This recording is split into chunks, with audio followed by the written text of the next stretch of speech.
എന്നാൽ ആ യേശു ക്രിസ്തുവിനെ നിങ്ങൾക്ക് വ്യക്തിപരമായിട്ട് തിരിച്ചറിയാൻ കഴിയാഞ്ഞതുകൊണ്ട് അല്ലയോ ക്രിസ്തീയ മതവിശ്വാസികളെ, നിങ്ങൾ ഇന്നും ഇരുട്ടിൽ കൂടെ കിടക്കുകയാണ്. നോക്ക്, പിന്നെ നമുക്ക് ആ യേശു ക്രിസ്തുവും ശമര്യക്കാരിയായ സ്ത്രീയോട് സംസാരിക്കുന്ന രംഗം മാത്രം എന്ന് പറയാം. അവനെന്താണ്, സുഖാർ എന്ന പട്ടണത്തില് യാക്കോബിന്റെ ഉറവയ്ക്കരികിൽ ഇരിക്കുമ്പോഴേ നോക്ക്, പിന്നെ അവന്റെ ശിഷ്യന്മാര് ഭക്ഷണം കൈക്കൊള്ളുവാന് പട്ടണത്തിലേക്ക് പോയി.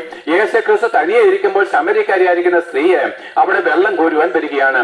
അപ്പോൾ കർത്താവ് ചോദിച്ചു, സ്ത്രീയെ, എനിക്ക് അല്പം വെള്ളം കുടിപ്പാൻ തരുമോ?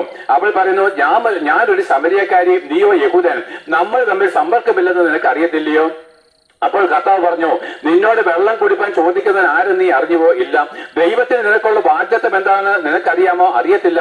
അതായത് അവിടെ പറയാണ്, നീ ദൈവത്തിന്റെ ദാനം എന്തെന്നും നിന്നോട് കുടിപ്പാൻ ചോദിച്ചവൻ ആരെന്ന് നീ തിരിച്ചറിഞ്ഞിരുന്നുവെങ്കിൽ നീ അവന് കുടിപ്പാൻ കൊടുക്കുകയും അവൻ നിനക്ക് കുടിപ്പാൻ തരികയും അത് നിന്നെ നിത്യജീവനിലേക്ക് നടത്തുകയും ചെയ്യുമായിരുന്നു. നോക്ക് പ്രിയപ്പെട്ട, ദൈവത്തിന്റെ വാഗ്ദത്തം നിത്യജീവനാണ്.